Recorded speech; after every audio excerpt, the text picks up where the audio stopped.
having results that fall in line with that as far as winning games. So it is kind of a balance, but trying to do the best we can to walk that fine line. This is the end of what is technically a 5-game trip, but you went home in between. Did that 2 days, does that maybe make it seem like it's a little bit less and give everybody a little bit of a mental and physical break? Yeah, definitely. I mean, if we had stayed out on the road for this whole time, this would be a tough one. You know, I feel like our energy at shoot around was good today. Everybody seems to be in a good place because we broke it up. We broke the trip up. But yeah, to be the 5th game on this long trip is always going to be hard. But to at least go home for a couple of days did, I think, accomplish a couple of things. It accomplished us getting a little bit more rest and not being stuck in a hotel somewhere, and then feeling as if this is kind of two trips instead of one long one. I just ducked in, so apologies if someone asked you for your starters already, but yeah.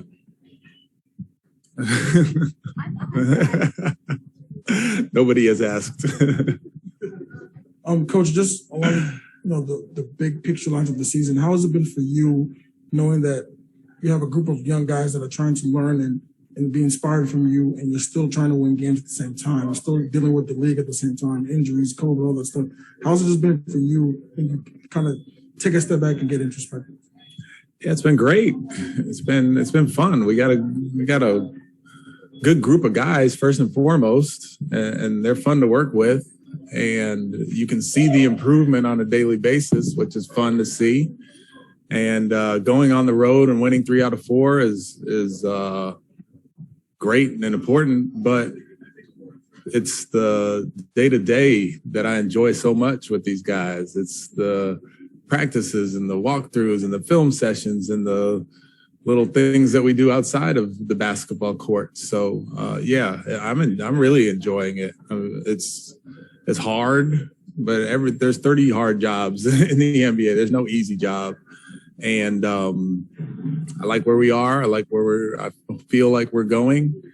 And yeah, the wins and losses, I take the losses hard, but I'm as the leader, I can't be the one like up and down and up and down. I got to stay consistent. And I feel like that's one of my strengths as far as being the same guy every day, whether we win or lose.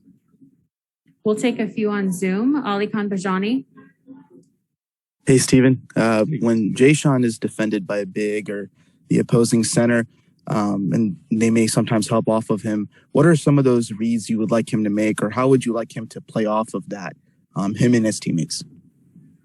Yeah, he did a good job in the Utah game as far as he made his first 2 threes. So that's important because if they're going to play all the way in the paint, he's got to shoot it with confidence and make a few. And he did that. He made his first 2. But he also has to be a good screener and have a good screening angle so they can't just go under the screen. He has to really make sure that he's trying to draw contact on the screens, because with the big all the way back in the paint, we can gain an advantage if he screens well. And then the other thing is like the dribble handoffs and just being part of the action is super important for him, because if he's just kind of standing and spacing, it's easy for X5 to just zone up and then play it like 5-on-4 basically. But if he's moving around, dribble handoffs, next action, screen, low side screening, good screening angle, that kind of thing, then it puts a lot more pressure on the defense. The last thing that we kind of concentrated on is making him more of a ball handler at times. So you have to honor the ball handler. And he did a good job of that in the Utah game. Zach Allen.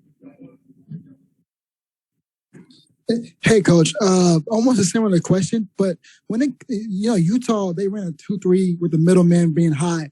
How important is it for, basically Golden State runs the same thing, 2-3 middleman high. How important is it for, Kevin Porter and Jalen Green to attack that middleman continuously out throughout the whole game? I mean, it's always important for Scoot to be on the attack, regardless of what the defense is doing.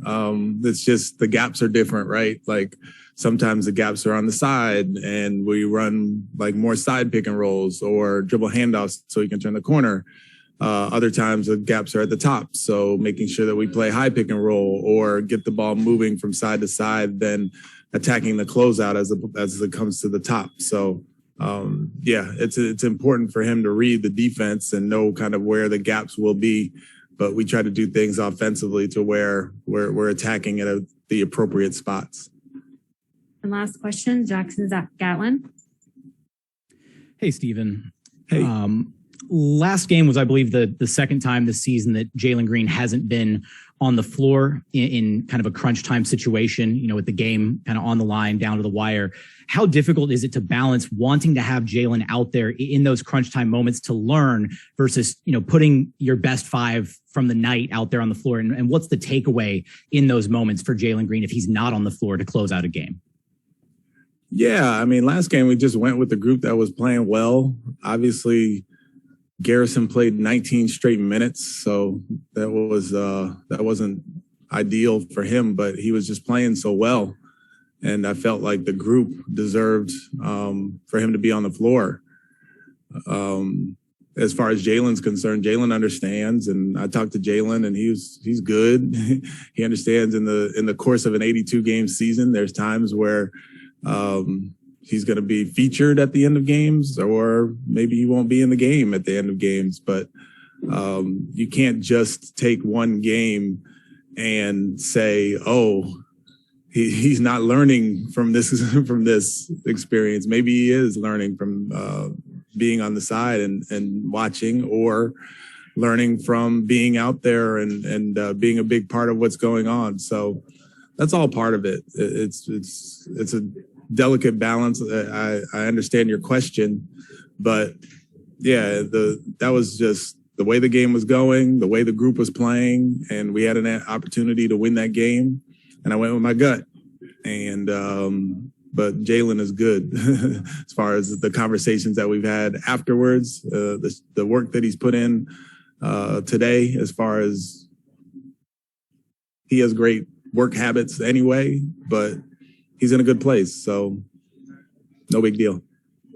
Thanks, Coach. Yep.